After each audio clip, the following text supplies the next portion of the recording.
Hello everyone, today we will start exercise 13.2, question number 3rd. Say true or false and justify your answer. आपको true और false बताना है कि जो भी आपको ये statement दी हुई है, ये क्वेश्चन दिया हुआ है, right hand side left hand side जो है वो आपका इक्वल है या नहीं है. जस्टिफाई योर आंसर यानी कि आप जस्टिफाई भी कीजिए, उसको सोल्व करके दिखाइए और ट्रू फॉल्स बताइए कि वो है या नहीं इक्वल. देखो हमारे पास फर्स्ट क्वेश्चन है, first part 10 into 10 raise to power 11 is equal to 10 raise to power 11. तो आपको बताना है क्या ये वाला पार्ट इस वाले पार्ट के इक्वल है, क्योंकि बीच में देखो इक्वल टू का साइन है. तो at first left hand side लेंगे, 10 रेज टू पावर कुछ नहीं है मतलब 1, एटलीस्ट ये 1 है, लिख सकते हैं ना. 10 रेज टू पावर 1 यानी एक बार है तो 10 raise to power 1 multiplied by 10 raise to power 11. ठीक है, तो अब देखो according to this law, exponential law, a raise to power m multiply a raise to power n जो है वो आपका इक्वल होता है a raise to power m plus n के. तो यहाँ पे हम क्या करेंगे, 10 रेज टू पावर 1 प्लस 11 यानी कि 10 रेज टू पावर 12. तो ये तो हमारे पास 10 रेज टू पावर 12 आया है और राइट हैंड साइड जो है वो हमारा 100 रेज टू पावर 11 है. तो बेटा ये देखो इक्वल तो नहीं है, ये तो डिफरेंट वैल्यूज हैं. ठीक है, ये तो 10 की पावर समथिंग है और ये 100 की पावर समथिंग है, तो इससे तो रिजल्ट इक्वल नहीं आएगा. तो ये क्या होगा, फॉल्स, यानी कि ये जो हमारा था ये फॉल्स है. ठीक है, क्यों, क्योंकि इसमें लिख दो आप because left hand side not equal to right hand side. Okay, now come to second part, 2 raise to power 3 and 5 raise to power 2. तो यहाँ देखो, यहाँ 2 रेज टू पावर 3 है, उसको आप क्या लिखोगे, 2 मल्टीप्लाई यानी 3 टाइम उसकी मल्टीप्लीकेशन. आपको मैंने पिछली वीडियोस में पिछले क्वेश्चंस में आपको बता दिया है ये चीज कि अगर जो जितनी पावर किसी की होती है उसको उस नंबर को उसके बेस को उतनी बार ही आप लोग मल्टीप्लाई करते हो सेम नंबर को, इज इक्वल टू 8 हो गया आपका. ठीक है, 5 रेज टू पावर 2, 5 इंटू 5 25 हो जाएगा. ठीक है, तो ये स्टेटमेंट जो है आपकी क्या है, फॉल्स, क्योंकि ये तो 8 और 25 जो है इसमें क्या है आपका, ये ग्रेटर दे रखा था और ये स्मॉलर, लेकिन ऐसा तो नहीं है आपका, ये ग्रेटर आया ये स्मॉलर, तो ये स्टेटमेंट भी आपको फॉल्स दे रखी है. क्यों, क्योंकि 8 जो है वो छोटा है 25 से, इसलिए ऐसा होगा. ठीक है, मैं सोल्व करके बता रही हूँ सारे पार्ट्स को आपको. अब देखो थर्ड पार्ट है, 2 raise to power 3 multiply 3 raise to power 2 equal to 6 raise to power 5. तो ये देखो यहाँ पे हम इसको सोल्व करेंगे, क्योंकि इसमें कोई एक्सपोनेंशियल लॉ तो लग ही नहीं सकता, ना बेस सेम है ना पावर सेम है कि कोई लॉ लगा दें हम. ठीक है, क्योंकि देखो ये चीज भी डिफरेंट है और ये वाली भी हमारे पास नंबर डिफरेंट है. तो हम क्या करेंगे, 2 की पावर 3 जो है 2 रेज टू पावर 3 को हम लिख सकते हैं 2 multiply 2 and 3 raise to power 2 3 multiply 3, और बीच में मल्टीप्लीकेशन है तो हमने ऐसे किया. सो 2 रेज टू पावर 3 मतलब 8 हो गया, इसको 3 टाइम्स मल्टीप्लाई करेंगे, 3 3 जा 9 हो गया, 8 9 जा कितना हुआ 72. तो अब देखो राइट हैंड साइड ले लेंगे, 6 रेज टू पावर 5 करेंगे तो वो हमारा ये आ रहा है. तो क्या left hand side equal to right hand side है, ये भी हमारे पास फॉल्स आया, क्योंकि ये देखो ये इक्वल है ही नहीं. ठीक है, दोनों जो है वो अलग अलग वैल्यूज हैं. सो यहाँ भी हम क्या करेंगे, left hand side not equal to right hand side. अब आ जाइए इसके लास्ट पार्ट पे. लास्ट पार्ट के अंदर हमसे क्या कहा गया है, 3 raise to power 0 equal to 1000 raise to power 0. तो अब एक आइडेंटिटी आपने पढ़ी है कि a रेज टू पावर 0 जो है वो 1 के इक्वल होता है. ये आइडेंटिटी हमने पढ़ी है, ये लाज पढ़ा है हमने, यानी किसी की भी पावर अगर 0 होती है तो वो वैल्यू किसके इक्वल होती है, 1 के इक्वल. ठीक है, तो लेफ्ट हैंड साइड और राइट हैंड साइड जब हमने सोल्व करके देखा तो दोनों की वैल्यू 1 है, तो दोनों इक्वल हो गई. तो इक्वल हो गए तो ये स्टेटमेंट तो आपकी ट्रू है. क्यों, क्योंकि left hand side equal to right hand side आ गया. ठीक है, तो इस तरीके से हम ये जो थर्ड क्वेश्चन है इसके सारे पार्ट्स को कंप्लीट करते हैं. Now come to question number 4, express each of the following as a product of prime factors only in exponential form. यानी कि आपको ये क्वेश्चन दिया गया है, इसके आप प्राइम फैक्टर्स के जरिए एक्सपोनेंशियल फॉर्म में आंसर दो. तो सबसे पहले हम इकट्ठा तो ये चल ही नहीं सकते, सबसे पहले 108 का हम प्राइम फैक्टराइजेशन करेंगे. देखो 2 ये एक इवन नंबर है तो 2 से ही कर दो, और स्मॉलेस्ट से करते हैं सबसे पहले. ये नहीं है कि अगर ये 4 पे हो रहा है या किसी और पे हो रहा है तो एट फर्स्ट इसको प्राइम में लाना है, तो सबसे स्मॉलेस्ट प्राइम नंबर 2 होता है. ठीक है, 2 पे नहीं जाता, फिर आप 3 पे देखोगे. तो इस तरीके से स्मॉलेस्ट पे देखना है आपने. तो 2 पे हमने किया 54 आया, और फिर 2 पे करेंगे 27, फिर 3 पे हमने 27 को डिवाइड किया 9, 3 जा 9 एंड 3 1. ठीक है, ऐसे ही हमने 192 पे किया, ये भी एक इवन नंबर था तो 2 से हम ऐसे करते गए, लास्ट में ये 3 पे हो गया. ठीक है, अब 108 के जो फैक्टर्स हैं, प्राइम फैक्टर्स हैं, वो हमारे पास ये आए, यानी कि 2 raise to power 2 multiply 3 raise to power 3। हमने इसी फॉर्म में, क्योंकि एक्सपोनेंशियल में हमें आंसर देना है तो हम ऐसे ही बताएंगे, ठीक है।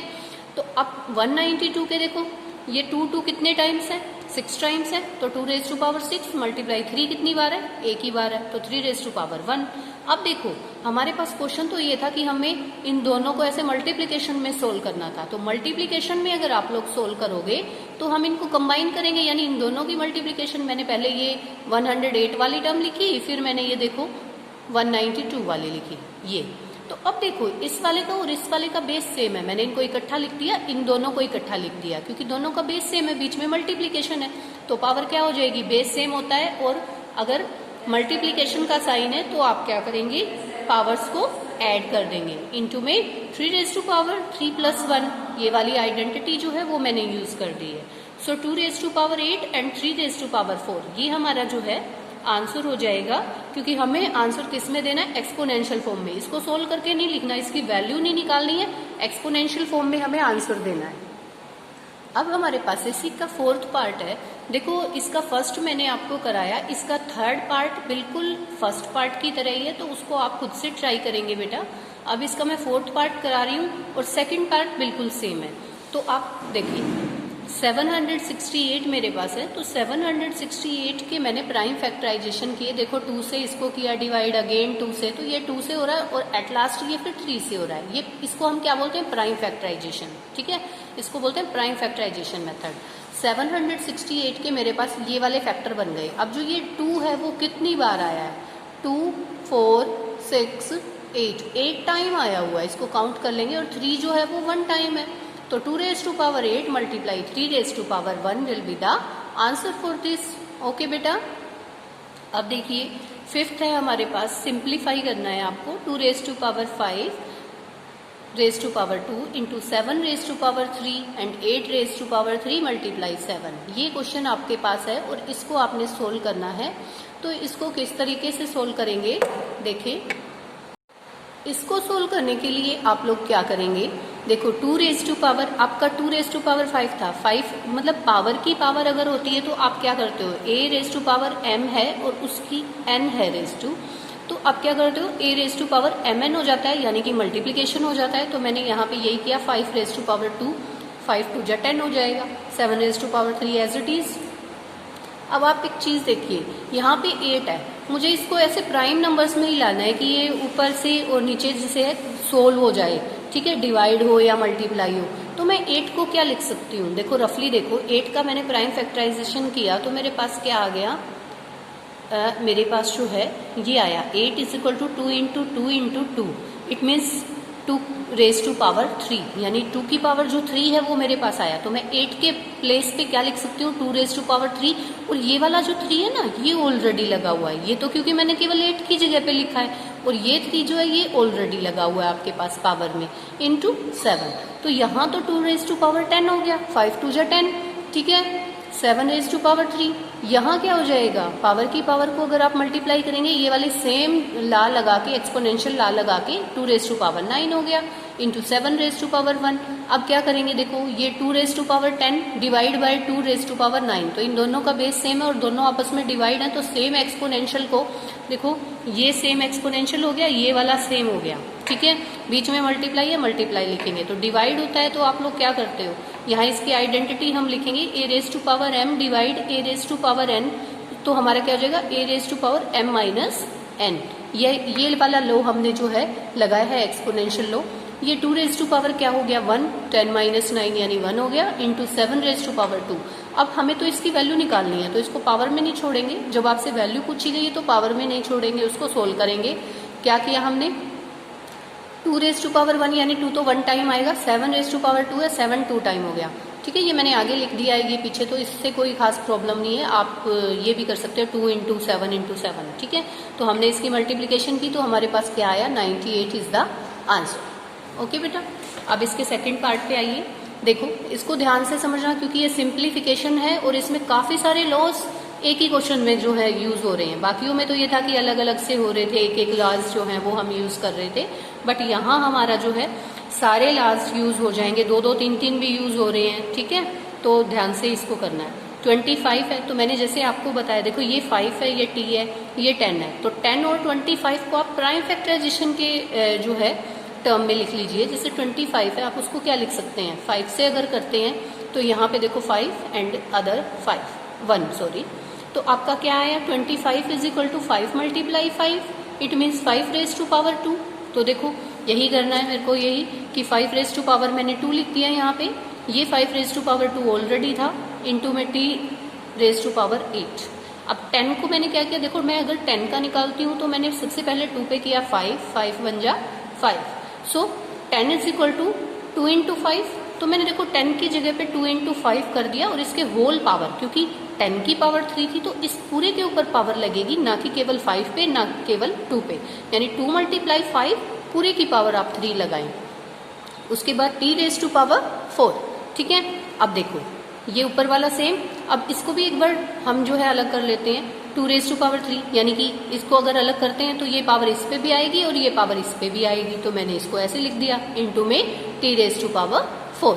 अब देखो यहाँ पे जो 5 है बेस सेम है और मल्टीप्लीकेशन का साइन है, तो मैंने क्या किया 5 रेज टू पावर 2 प्लस 2 हो गया। अब इस t के डिवाइड में ये वाला t है, ठीक है, तो ये t raise to power 8 minus 4 हो गया। नीचे वाले को अभी मैं नहीं कर रही, इसको ऐसे ही लिख दिया मैंने, तो 5 raise to power 4 into t raise to power 4, ठीक है। नीचे हमारा 2 raise to power 3 multiply 5 raise to power 3, तो ये मेरे पास जो है वैल्यू क्या आ गई 5 रेज टू पावर 4 माइनस 3 हो जाएगा, क्योंकि देखो यहाँ 4 है इसकी पावर और यहाँ 3 है, और ये डिवाइड में इसके आ रहा है ना, सेम एक्सपोनेंशियल को करिए। देखो इससे पहले एक स्टेप कर लो, 5 raise to power 4 into t raise to power 4, तो 5 को 5 के नीचे लिख दो बेटा, जैसे कि 5 रेज टू पावर 3, t के नीचे तो कुछ भी नहीं है, तो आप 2 यहाँ लिख दो, कोई प्रॉब्लम नहीं है, इसको 2 को यहाँ पे लिख दो। तो देखो यहाँ से इसका रिलेशन बनेगा, तो 5 raise to power 4 minus 3 multiply t raise to power 4, ठीक है, 2 रेज टू पावर 3 हो गया। अब देखो यहाँ पे 5 रेज टू पावर 1 इंटू में t raise to power 4 and 2 raise to power 3, तो ऊपर तो 5t4 हो गया, और 2 रेज टू पावर 3 को अगर आप करते हैं तो 2 मल्टीप्लाई 2 इट मीन्स 8 आता है, तो यहाँ पे क्या आ गया 8। तो ये हमारा इस तरीके से जो है इसका क्वेश्चन पार्ट नंबर 2 सोल्व हो जाता है। अब पार्ट नंबर 3 पे देखिए, थर्ड पार्ट जो है हमारा वो कैसे है, इसको भी ऐसे ही करेंगे, बिल्कुल सेम, ये सारे पार्ट्स ऐसे ही हैं 3 के 3। 3 raise to power 5 into 10 raise to power 5 into 25, 5 raise to power 7, 6 raise to power 5। तो देखो हमारे पास या तो 3 है या 5 है, ये तो प्राइम में है, बाकी देखो 10 है, 25 है, 6 है, ये प्राइम में नहीं है, इसका फैक्टर नहीं हो रखा। तो क्या करेंगे, सबसे पहले तो एक स्टेप में इनके फैक्टर्स करेंगे, जैसे कि 3 raise to power 5 as it is multiply है, मल्टीप्लाई लिखेंगे। अब 10 को आप क्या लिखोगे, 2 मल्टीप्लाई 5, पूरे की पावर आपकी 5 है, इंटू 5 की पावर 5, ठीक है, 5 raise to power 7 as it is, 2 raise to power 3 raise to power 5, ये मैंने 6 को लिख दिया ऐसे। पता है ना आपको, मैंने प्राइम फैक्टराइजेशन करके बताया, वो आपको करके नहीं दिखाना, वो आप रफली करके देखें, ठीक है बेटा। अब देखो, अब मैंने ये सभी को जो है इन ब्रैकेट्स से बाहर ले आई हूँ। अब देखो इस पूरे की पावर 5 थी, क्योंकि 10 था, इसका मतलब तो 10 ही रहा, पूरे की पावर 5, यानी पावर इसकी भी है और इसकी भी है, तो इसको मैंने अलग किया, तो 2 raise to power 5, 5 raise to power 5, और ये हमारा ऑलरेडी ऐसे था, ठीक है, 5 रेज टू पावर 7 इंटू, अब इसको भी अलग करेंगे, तो 2 raise to power 5 and 3 raise to power 5। अब देखो जो सेम पावर वाले हैं वहां से तो आपके पास कैंसिल आउट हो सकते हैं, 3 टाइम 5 है, सॉरी 5 टाइम 3 है, यहाँ पे भी 5 टाइम 3 है, तो ये देखो 3 रेज टू पावर 5 और 3 रेज टू पावर 5 कैंसिल, ठीक है, तो ये बच गया। यहाँ से फिर 2 रेज टू पावर 5 और 2 रेज टू पावर 5 कैंसिल, ये बच गया 5 raise to power 10 and 5 raise to power 7। अब इसका डिवीजन करेंगे तो 5 रेज टू पावर 10 माइनस 7, यानी 5 रेज टू पावर हमारे पास क्या आ जाएगा, 3 आ जाएगा। तो 5 रेज टू पावर 3 मतलब 5 मल्टीप्लाई 5 मल्टीप्लाई 5, 5 5 जा 25 एंड 25 5 जा 125। तो ये हमारे पास आंसर आ गया और हमारी एक्सरसाइज यहाँ खत्म हो जाती है। आई होप आपको ये एक्सरसाइज समझ में आई होगी। अगर फिर भी कोई प्रॉब्लम है तो आप अपने डाउट्स ले सकते हैं। थैंक यू बेटा।